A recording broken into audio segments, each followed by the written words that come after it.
अस्सलाम वालेकुम and welcome back to my channel Kashmir tasty treats. और आज की ट्रीट है आपके लिए एक न्यूज़ की सूरत में। और न्यूज़ ये है कि कश्मीर में दिसंबर के महीने में तो कोई बर्फ़बारी नहीं हुई, मौसम बिल्कुल खुश्क रहा। और इसी तरह से पूरे जनवरी महीने में भी किसी तरीके की किसी किस्म की कोई भी बर्फ़बारी नहीं होगी, क्योंकि इसके बारे में मेट्रोलॉजी डिपार्टमेंट के डायरेक्टर, जिनका नाम मुख्तार साहब है, उन्होंने ये कहा है कि अभी जनवरी के महीने में भी कोई बर्फबारी नहीं होगी। और आप जो ये अपनी स्क्रीन पे खूबसूरत तस्वीरें देख रहे हैं, ये आपको नहीं देखने को मिलेंगी, क्योंकि पूरे चिले कलान हमारा अभी चल रहा है, जो कि बिल्कुल खुश्क है, कहीं पे बर्फबारी नहीं है।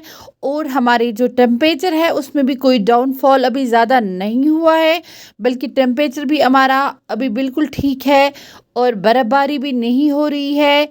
ये उन लोगों के लिए बहुत ही बैड न्यूज़ है जो बर्फ़ से बहुत ज़्यादा प्यार करते हैं, जिनको बर्फ़ में घूमना, बर्फ़ को देखना बहुत अच्छा लगता है।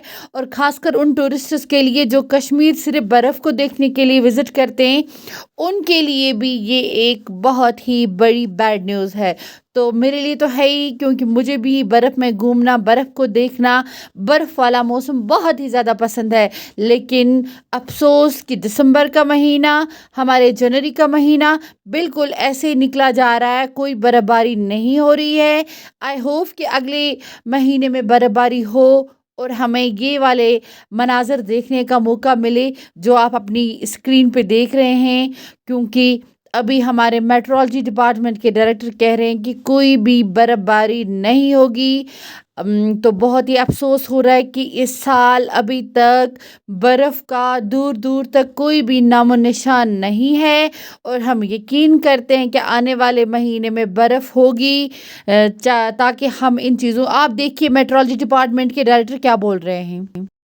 है कि ये जो वेदर शिफ्ट है कश्मीर में देखने को हमें मिल रहा है, प्रोलॉन्ग ड्राई वेदर है, जी इसकी क्या वजह है? जी बिल्कुल। ग्लोबल एटमॉस्फेरिक सर्कुलेशंस करके एक टर्म होता है जिसमें आपका अल नीनो ला नीना जो हम अक्सर गूगल में देखते हैं। तो जब भी ये अनफेवरेबल होते हैं, जब भी अल नीनो कंडीशंस बन जाते हैं, तो उसके कारण जो यहाँ पे देखा गया है डेफिसिट प्रेसिपिटेशन या एक्सटेंडेड ड्राई स्पेल्स हमें खासकर विंटर के दौरान देखने को मिलता है। तो ये इस साल भी जो है अल नीनो कंडीशंस अभी चल रहा है और कमिंग वीक्स और मंथ्स में भी वो परसिस्ट कर रहा है, जिसके कारण जो यहाँ पे डेफिसिट प्रेसिपिटेशन देखने को मिला है।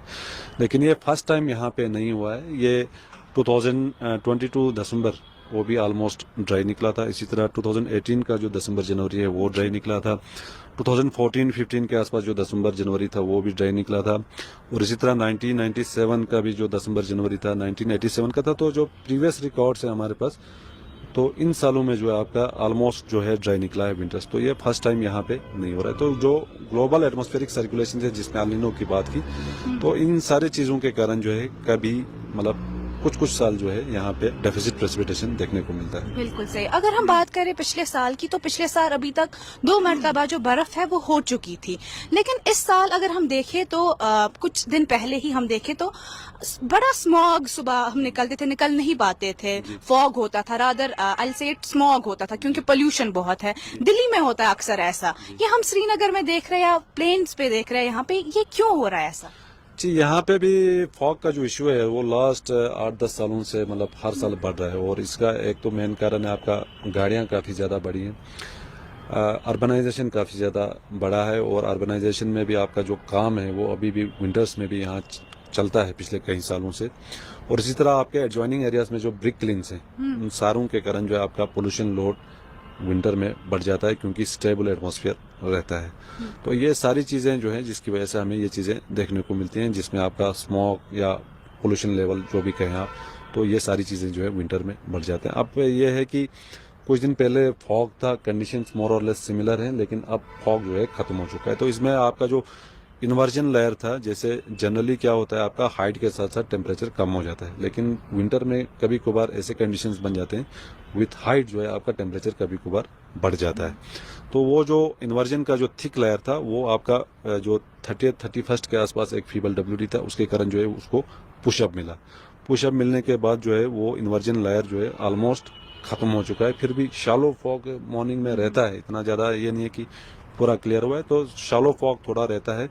कमिंग डेज में भी आपका जैसे आज भी 4-5 के बीच में एक फीबल WD है, उससे भी थोड़ा सा पुशअप मिलेगा। इस तरह 8-9 के आसपास दूसरा एक फीबल WD है, उसके कारण भी जो है पुशअप मिलेगा। तो ये जो बीच बीच में जो फीबल WD है, ये भी जो है काफ़ी ज़्यादा इंपॉर्टेंट होते हैं ऐसे फॉग लाइक कंडीशंस को रिमूव करने के लिए। जी मुख्तार साहब, आप कहें कि अभी चले कलान चल रहा है, ये ऐसे 40 दिन होते हैं कश्मीर में। अगर बात करें पिछले 10-15 साल की, या हम पीछे जाते हैं तो इंसान बाहर नहीं निकल पाता था, कोहरा लग गया होता था। अभी हमें टेम्परेचर में भी जो है कमी देखने को मिल रही है, इसकी क्या? तो फ्रेंड्स, आपने सुना कि dry spell of weather will persist till ending January. तो जनवरी महीने तक किसी किस्म की भी कोई भी बर्फबारी नहीं होगी। तो दोस्तों, जो भी स्नो लवर्स हैं, जो बर्फ़ को पसंद करते हैं कश्मीर में, और कश्मीर के वो लोग जिनको बर्फ़ देखना बहुत ज़्यादा पसंद है, वो दुआ करें कि बर्फ़ जल्दी से जल्दी हो। अल्लाह हाफ़िज़।